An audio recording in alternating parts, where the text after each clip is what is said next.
Bueno, primero que todo, muy buenas tardes, muchas gracias por estar acá. A nombre del Programa de Naciones Unidas para el Desarrollo y de todo el equipo de trabajo que trabajamos en este libro, estamos muy contentos. Déjenme contarles un poquito del contexto de este libro en un par de minutos y luego voy a presentarles algunos de los resultados. Este libro se enmarca dentro del trabajo del Programa de Naciones Unidas para el Desarrollo de los últimos años a partir de lo que se llama la Agenda 2030, que es una agenda de desarrollo sostenible que 196 países, 194 países del mundo firmaron en 2015 en Naciones Unidas. Dentro de esa agenda hay 17 objetivos de desarrollo sostenible. Uno de esos objetivos es la disminución de las desigualdades y en ese marco el PNUD en Chile decide iniciar esta investigación sobre desigualdades socioeconómicas en Chile a partir del diagnóstico de que en Chile el tema de la desigualdad despierta todo tipo de pasiones. Se habla mucho, pero el nivel de información que había y que hay en la discusión pública en general es más bien epidérmico, incluso entre aquellos que lo hablan, digamos, más recurrentemente. Entonces quisimos poner al servicio del país para esta discusión pública una base mínima de datos que nos permitan seguir teniendo esta discusión apasionada y no necesariamente poniéndonos de acuerdo, pero al menos estando de acuerdo respecto de los datos básicos, ¿no? Respecto de los hechos mínimos en los cuales nos podemos acordar. Y a partir de ahí discutir sobre el país que queremos construir, a partir de ahí discutir respecto de cuál es la mejor manera de construirlo, pero al menos teniendo un diagnóstico claro, o al menos compartido. Este es un libro que tiene 11 capítulos, 5 secciones, 400 páginas, está en la biblioteca aquí, dejamos un par de copias, así es que el que quiera puede ir a consultarlo. También está disponible en desiguales.org, está el libro completo, lo pueden descargar por capítulos, lo pueden descargar completo, así es que acceso no es un problema. Se ha vendido harto el libro, todavía está en algunas librerías, está medio agotado, si ya lo reimprimimos y se agotó de nuevo, así que por ahora está en el sitio web. Como son 11 capítulos y tengo media hora, voy a correr sobre algunos de los datos. Bueno, este es un libro sobre desigualdad socioeconómica, no es un libro sobre todas las desigualdades que hay en Chile. En Chile hay desigualdades de género, hay desigualdades étnicas, hay desigualdades territoriales. Este libro es sobre desigualdades socioeconómicas, aquellas que se producen porque algunas personas tienen acceso a más recursos que otras. Si vamos a hablar de desigualdades socioeconómicas, lo primero que tenemos que hacer es hablar de ingresos. Que no son los únicos factores que importan aquí, pero es un factor importante. Primer dato, y en esto se han centrado muchos comentaristas de la plaza a la hora de comentar este libro, la desigualdad en Chile viene cayendo desde el año 2000. La desigualdad en Chile medida como diferencias de ingresos entre los hogares. Esas diferencias se miden con encuestas, en este caso particular la encuesta CACEN, que nos permite ir comparando a través del tiempo. Excelente noticia. Algunos comentaristas dicen, excelente noticia, nada más que hablar, pasemos a otro tema, el modelo funciona, Chile va rumbo al desarrollo por sí mismo, dejemos que la inercia, digamos, siga por sí misma ahí haciéndose cargo del problema y no lo hablemos más. Nosotros decimos que hay que tener una foto un poquito más compleja de esto. El primer elemento adicional a poner en esa foto es que esta tendencia no es una tendencia chilena, es una tendencia latinoamericana. La desigualdad cayó en los años 2000 en toda América Latina, en parte producto del precio de las materias primas y en parte producto de algunas políticas sociales que se extendieron en la región y funcionaron. Otro elemento que hay que tener en cuenta es que las encuestas de hogares como CACEN no capturan los ingresos de los hogares de más alto ingreso. Son hogares que son poquitos y por lo tanto estadísticamente no entran en las encuestas, o es muy difícil que entren. Si es que llegan a entrar en el muestreo, es difícil llegar a tocarles la puerta. Hay todo tipo de barreras, rejas, perros, gente que trabaja en la casa, etcétera, y que dice, no, la persona que usted está buscando no está. Y si uno llega a acceder, además subreportan los ingresos porque tienen patrones de ingreso complejos, entonces tienden a subrepresentar, pues se saltan algunos ingresos. El segundo elemento a tener en cuenta es que si uno no usa ya encuestas que no logran captar estos hogares, sino que usa datos de impuestos que efectivamente captan a toda la población, uno tiene la foto completa el Banco Mundial hizo un estudio el año 2013 con datos de impuestos y la conclusión a la que llega es que si uno considera las utilidades de las empresas que pertenecen a los dueños, ¿no? Ya sea que las retiren o no, pero pertenecen a los dueños, el 1% de mayores ingresos en Chile se lleva un 33% de los ingresos totales, un tercio. Si uno toma el 5% de mayores ingresos, se lleva el 50% de los ingresos totales. ¿Sí? La contracara de eso es el hecho de que la economía chilena genera una enorme cantidad de empleos de muy bajos salarios.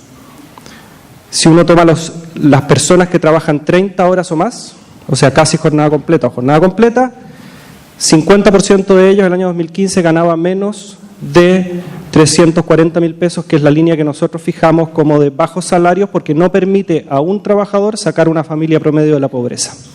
Entonces tenemos una foto bastante más complicada. Por un lado, la desigualdad viene bajando, alta concentración, esa alta concentración no parece venir bajando, la evidencia no indica que venga bajando, y una enorme masa de bajos salarios. Siguiente.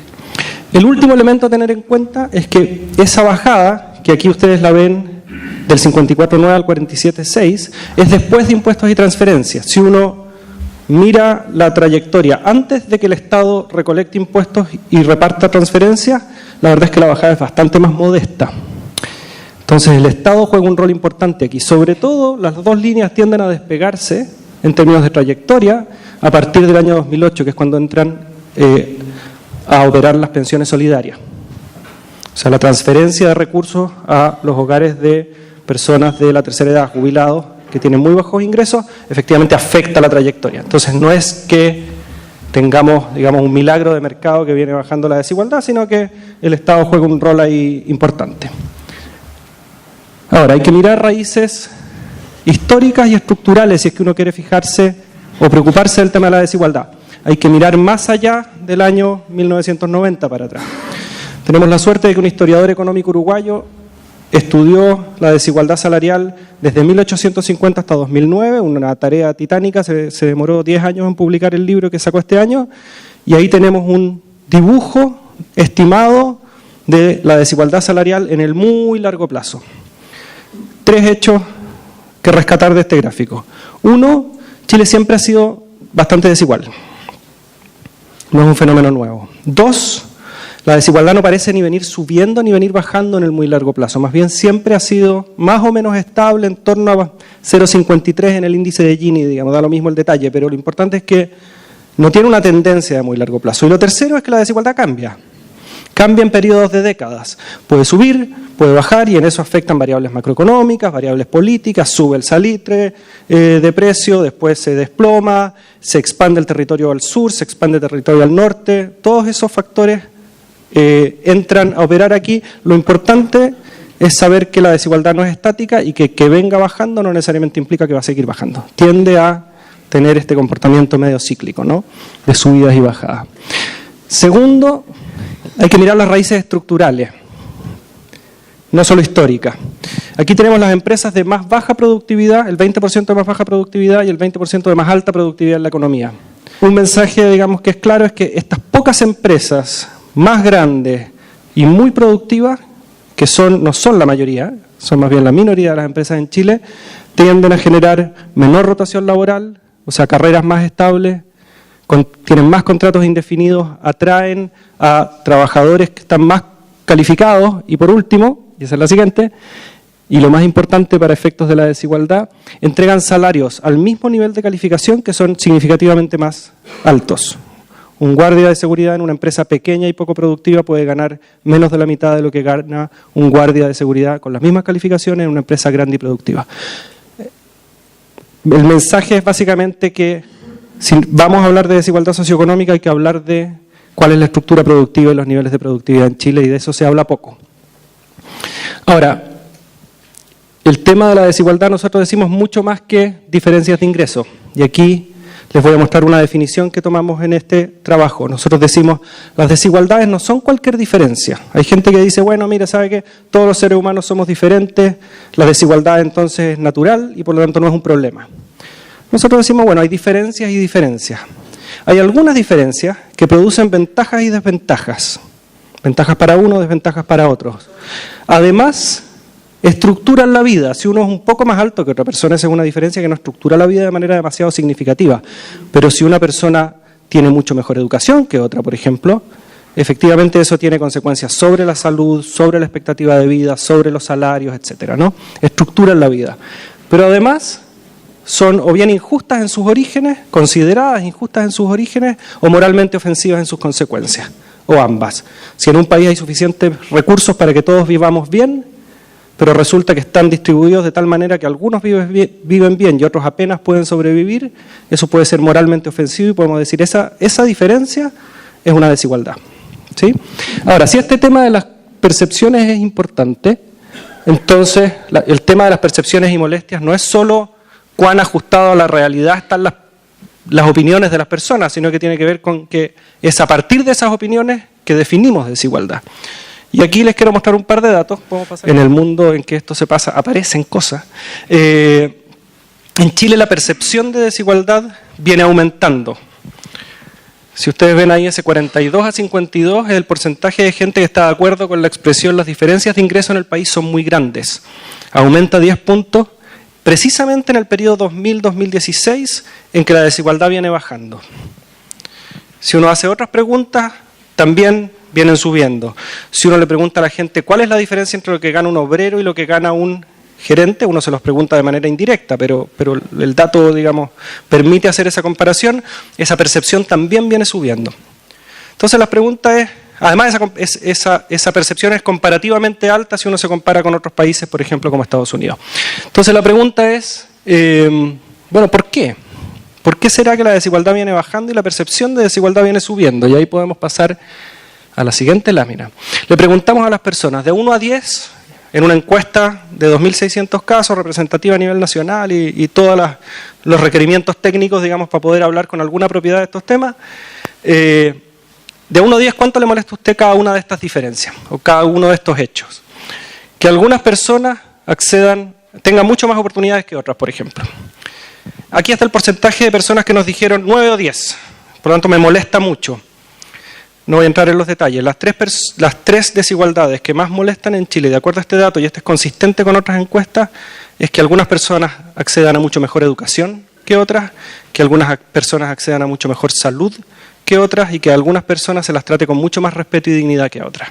El tema del dinero aparece ahí, ven, en el penúltimo lugar. O sea, puede que esta caída en desigualdad de ingresos no sea la raíz de la percepción de desigualdad.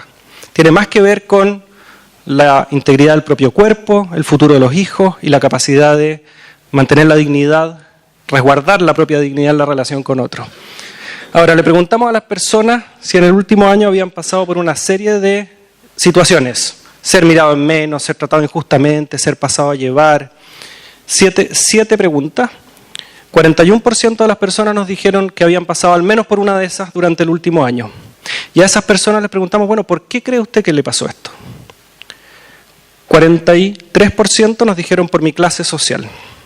41% de las mujeres nos dijeron por el solo hecho de ser mujer pasé por estas situaciones. Y todas las que vienen, y ahí el lugar en que se vive, cómo la persona se viste, en qué trabaja, son marcadores de clase en Chile súper claros. Y por lo tanto, la idea de que Chile es un país clasista o un país machista emerge de los datos, no aparece como una frase hecha, sino que emerge de las situaciones de malos tratos que las personas nos reportan. Entonces, este tema del trato es central y además se cruza con el tema de la salud, por ejemplo. Aquí hay una cita, este libro está lleno hicimos entrevistas biográficas, grupos de discusión, está lleno de material cualitativo, no solo cuantitativo. Y aquí nos dice, ¿sabe qué se nota la desigualdad en la salud? Una persona que tiene plata puede ir a un doctor y el doctor se va a comportar como doctor. Y le va a decir, tómate esto, este es tu problema. Si uno pobre dice, va al consultorio, de aquí a que te den hora y te atiendan, ahí se produce un silencio en el grupo se ríe, como que todo el mundo dice, sí, a todos nos ha pasado. Y tienen promedio 10 minutos máximo para atenderte. Entonces, un resfrío para la casa. Entonces, el tema de la salud, por ejemplo, no aparece como un problema porque no hubiera jeringas, porque en el pabellón hubiera un ratón. aparece principalmente por la diferencia en las esperas, por ejemplo, versus el tiempo de atención. O por la deferencia que me da o no el médico a la hora de atenderme, de entregarme información, de tratarme como un doctor y no de hacer simplemente el simulacro de estar dándome salud. Entonces el tema del trato y la salud aparecen muy vinculados. Siguiente, por favor. Ahora, aquí viene quizás la respuesta a la pregunta por esta desconexión entre percepciones y tendencia. Si uno le pregunta a las personas, ¿está usted de acuerdo con las siguientes expresiones? ¿Es justo que aquellos que pueden pagar más tengan acceso a una mejor salud? ¿O es justo que tengan acceso a una mejor educación? 68% de las personas nos dice, no es justo que tengan mejor salud, y un 64% dice que no es justo que tengan mejor educación. Entonces, y esta percepción de injusticia viene subiendo muy rápido. Hay preguntas que ha hecho el CEP, digamos la misma pregunta, nosotros copiamos la pregunta y esa pregunta viene repitiéndose desde hace algunos años y es clara la tendencia. La sensación de injusticia en la mediación de ciertos bienes por el mercado aparece súper claramente. Hablemos un minuto de educación, me quedan 10 minutos, 12. Como les decía, entrevistamos a personas, cerca de 35 personas, nos sentamos 2 o 3 horas con ellos, grabamos la entrevista, les preguntamos por sus vidas, de dónde venían, a dónde van, los entrevistamos en Concepción, en Valparaíso y acá en Santiago. Estos esquemas buscan representar las trayectorias tipos que ellos nos relatan, obviamente cada una es singular, pero la trayectoria tipo, el relato biográfico en Chile, tiene al menos algunos elementos comunes. Primero, el relato de origen es un relato de pobreza y de miseria. ¿Sí? Si no la propia, cuando niño, pasábamos frío, no teníamos zapatos, tuve que dejar el colegio para tener que ir a trabajar. Si no la propia, la de los padres. Y ya la gente de clase más alta, o bien los abuelos que emigraron desde el campo, o bien, por ejemplo, los abuelos o bisabuelos inmigrantes. Siempre es un relato de un origen de miseria y de pobreza, a lo cual se acompaña un relato de progreso, de mejora. Chile ha cambiado, Chile mejoró y mi familia y mi posición mejoró con ello. Sube la trayectoria. Ahora, esa trayectoria tiene dos elementos particulares. Uno, se explica a partir del esfuerzo personal. Mi papá se sacó la cresta o yo me he sacado la cresta para llegar aquí donde estoy. Y dos, es una posición, la actual, tremendamente inestable, tremendamente frágil.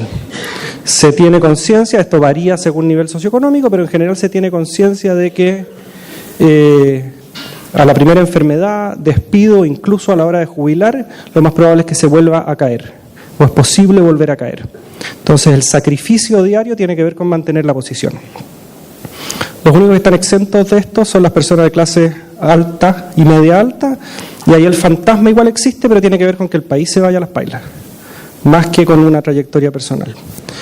Y el último elemento de estas trayectorias tiene que ver con el futuro. Los hijos van a estar mucho mejor que yo, y eso se logra a través de la educación. Es en ese contexto que la pregunta por la educación se vuelve central en las biografías, porque tiene que ver con cómo he hecho para llegar hasta aquí, pero sobre todo cómo mis hijos van a estar mucho mejor que nosotros. Entonces el esfuerzo aparece a través de la educación como una cosa central. Le preguntamos a las personas, ¿usted cree que la gente de clase baja es gente de esfuerzo? En general hay acuerdo. Hay algunas personas que creen que no, pero en general hay acuerdo. ¿Y usted cree que las personas de clase media son personas de esfuerzo? Tremendo acuerdo con esa afirmación. ¿Y usted cree que las personas de clase alta son personas de esfuerzo? Se reconoce que existe privilegio. Ahora, aquí hay una trampa. Nadie se identifica a sí mismo en Chile como de clase alta. Siempre es otro, ¿no? El que está un poquito más arriba. Quizás alguien dirá, yo me identifico de clase alta, pero en general, digamos, la enorme mayoría no se identifica de clase alta.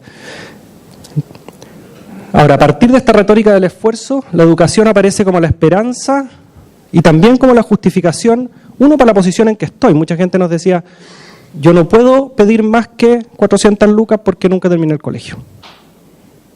Una justificación de la posición. Y además la justificación de por qué se hace lo que se hace en la vida y por qué hay que bancarse, digamos, tener que levantarse en la mañana, hacer 2 turnos de trabajo, trabajar los sábados, trabajar los fines de semana, migrar del campo a la ciudad. No les voy a leer la frase, ustedes pueden leerla ahí mismo y si no en el libro. Pero en el fondo el tema de la educación aparece como un tema central para explicar las propias biografías y sobre todo el futuro. Gracias. Esta esperanza en la educación no es vacía, se funda en un cambio enorme que ha habido en Chile en términos educacionales, de cobertura, de acceso a la educación terciaria. En Chile se ha duplicado el gasto en educación como porcentaje del PIB, se ha multiplicado casi por 6 el gasto per cápita, porque la economía crece más rápido que la población. El nivel de cobertura de los egresados de educación media es enorme comparado con el que era hace recién 25 años, y hay una enorme capacidad de los estudiantes de ingresar a la educación superior, y por lo tanto no es vacía esta promesa, ¿sí? O al menos las puertas están abiertas. No todas las puertas son iguales, sí, pero están abiertas. Pero seguimos teniendo resultados deficientes. Siguiente. Primero, tenemos un sistema educacional que genera una enorme cantidad de gente que está por debajo del estándar en términos de aprendizaje. Chile está aquí. Chile es esa rayita, ese es el porcentaje de gente que pasa al menos el mínimo en una prueba internacional comparada en que participan como 60 países. Tenemos un mal sistema educacional en términos de resultados, en términos comparados. Siguiente. Además, es un sistema que genera enormes desigualdades. Esta es la diferencia entre la gente del 20% de menos nivel socioeconómico y el 20% de más nivel socioeconómico. Esa diferencia es enorme en Chile. Este es el porcentaje de chicos, esto es nivel socioeconómico bajo, que en este gráfico está medido como chicos que vienen de hogares en que los padres no alcanzaron 12 años de educación. Estos sí alcanzaron 12, pero nada más, los padres, el más educado de los 2 padres, si es que hay 12 en el hogar. Estos alcanzaron la educación superior, pero sus hijos no están en colegios privados, y este es algo así como el 6%, 7% de hijos de profesionales o de personas educadas en la educación superior que además están en colegios particulares pagados. Y estas son las trayectorias. Egresa de la educación media, ingresa a la educación superior, egresa de la educación superior y egresa de universidades, porque evidentemente la gran mayoría de aquí egresa de centros de formación técnica. Esto muestra 2 cosas. Uno, las buenas noticias. 45% de los hijos de personas que nunca terminaron el colegio están ingresando a la educación superior. Tremendo logro país. Pero, en el fondo, las gradientes, las caídas, el número de chicos que se pierden en el camino de la educación es mucho mayor si es que vienes de un nivel socioeconómico más bajo que si vienes de uno alto. Si vienes de un nivel socioeconómico alto, si tus padres son profesionales y tú estás en un colegio particular pagado, la probabilidad de caerte del sistema es casi nula.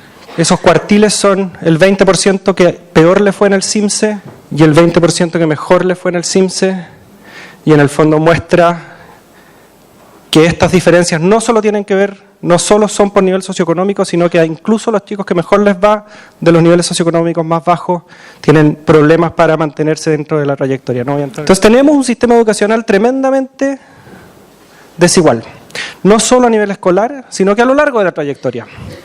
Y esto tiene harto que ver, está relacionado con el tema de la representación política, y les voy a mostrar por qué. Un minuto de introducción aquí, o de contexto. Todos sabemos que hombres y mujeres percibimos el mundo un poquito distinto, ¿no? Hacemos foco en distintas cosas.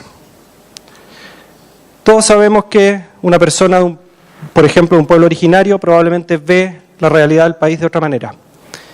Eso se refleja, y esto hay literatura de sobra para mostrarlo, en que no da lo mismo que está en los espacios de toma de decisión. Parlamentos con más mujeres toman decisiones distintas en materias que conciernen a las mujeres. Puede ser una obviedad, pero recién, la semana pasada, se aprobó, recién este año tenemos una ley de cuotas operando. Recién la semana pasada se inscribieron candidaturas con una ley de cuotas en Chile. Ahora, esta obviedad no sabemos si aplica al tema de los niveles socioeconómicos, pero es bien probable que sí. Que personas que vienen de los niveles socioeconómicos más bajos no tengan la misma visión de mundo que las personas de nivel socioeconómico más alto. Y por lo tanto sería bueno que estuvieran representados en los espacios de toma de decisión, porque resulta que la mayoría de las políticas públicas de hecho van a ellos. Ahora, aquí tenemos 2 tendencias, ¿no?, que van contrapuestas. Uno quiere que las personas más preparadas estén en los espacios de toma de decisión. Y esas son las personas que decimos estudiaron en las primero estudiaron y segundo estudiaron en las mejores instituciones posibles. Ahora, en un país con la estructura educacional que yo les acabo de mostrar, eso mecánicamente implica que las personas de los niveles socioeconómicos más altos van a estar tremendamente sobrerepresentados en los espacios de toma de decisión. Y eso es lo que les voy a mostrar. Primero, tomamos todos los diputados y diputadas, senadores y senadoras, ministros y ministras que han pasado por esos cargos en Chile desde 1990 hasta mediados de 2016 y registramos en una enorme base de datos de qué colegio venían, en qué universidad estudiaron, dónde nacieron, una serie de datos. A partir de eso les voy a mostrar algunas cosas. Primero, lo que ya sabemos, estos espacios de toma de decisión son tremendamente masculinos, han sido. Segundo, provienen de ese 7% de colegios particulares pagados en una mayoría más o menos importante y en su enorme mayoría han pasado por la universidad. Y uno puede decir que bueno, porque queremos que estén personas bien preparadas en esos espacios, pero la última columna muestra cuáles son las estadísticas para Chile. En ese contraste, uno puede entender que sea bien difícil que la gran mayoría de las personas se vean reflejados en estos tomadores de decisión que vienen de otro mundo. Sí. Hay una percepción de brecha que se cristaliza muy claramente en nuestro material cualitativo en un discurso entre nosotros y ellos. Nosotros puede ser el pueblo, la gente humilde, la clase media esforzada, y depende con quién estés hablando, pero aparece un nosotros masivo y un ellos muy chiquitito, que son los poderosos. Esta persona dice, esta cuestión es como una cadena, los poderosos tienen todo controlado. Yo lo veo así, dice, los políticos con los empresarios se unen para decidir qué es lo que todos nosotros tenemos que tener y qué no. En esta dupla empresarios políticos, los empresarios se llevan la parte más suave. Hay empresarios buenos y empresarios malos. Siempre hay alguno que dice, no, mira, yo tenía un jefe, el dueño de la empresa, nos invitaba a su casa, nos daba una cerveza, era súper buena onda, era súper cortés. Hay empresarios buenos y empresarios malos. Políticos buenos no hay. Entonces, es súper complicado. Y efectivamente, si uno mira la siguiente lámina, no es de extrañar, no solo por el tema educacional, sino que además por un tema de financiamiento, que en Chile tuviéramos gente de nivel socioeconómico alto en los espacios de toma de decisión. Estos son los datos de financiamiento de la campaña del 2013. Estos son el porcentaje primero del total de aportes de campaña que eran reservados o anónimos. O sea, ustedes ni yo podíamos saber de dónde venían. Casi 60% en el caso de los senadores, 46% en el caso de los diputados. ¿Cuántos candidatos recibieron este tipo de aporte? Una mayoría. Pero el dato más interesante, los candidatos que fueron electos, de aquellos que recibieron aportes reservados y anónimos. Ni siquiera pensemos en aquellos que no. De aquellos que recibieron aportes reservados y anónimos, aquellos que ganaron recibieron probablemente algo así como más del doble de lo que recibieron aquellos que no ganaron. Puede que quienes estaban apostaron a caballo ganador, siempre es posible, pero también es posible que la plata hubiera estado moviendo la aguja de quién salía electo o no. Y quien puede dar plata en las campañas le da al primo, le da al hijo del amigo, le da a gente de su círculo socioeconómico en general. Y por lo tanto, eso tiende a reproducir esto. Para que vean que no solo es que estas personas vengan del grupo socioeconómico más alto, del 7% de colegios particulares pagados, sino que es mucho más arriba.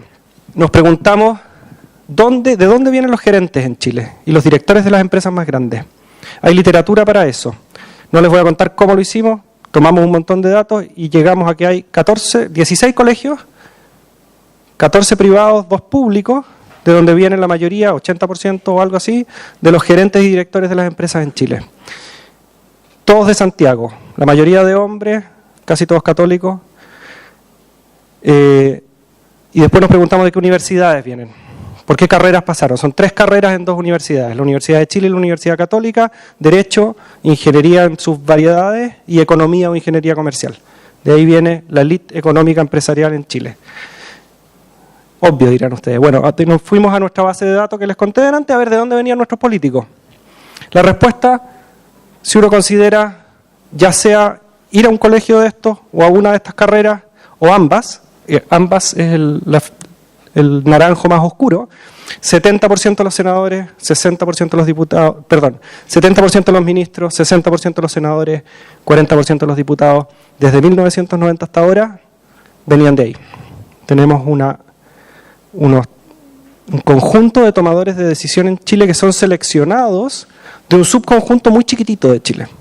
Y por lo tanto es bien difícil que los intereses de aquellos que menos tienen estén efectivamente representados en los espacios de toma de decisión. Hay un paso que nos falta en el libro, porque no se podía hacer en este caso, por falta de tiempo y de recursos, que es ver efectivamente qué pasa cuando hay más o menos gente de tal nivel socioeconómico sobre las decisiones específicas del Congreso. En este libro decimos que hay 6 nudos de reproducción de la desigualdad, que son conversaciones que tenemos que tener si queremos abordar el tema de la desigualdad en serio en Chile. Y no trae recetas respecto de qué hacer, porque no es Naciones Unidas el que tiene que venir a decir esto es lo que Chile tiene que hacer, más bien es Chile el que tiene que tener la conversación.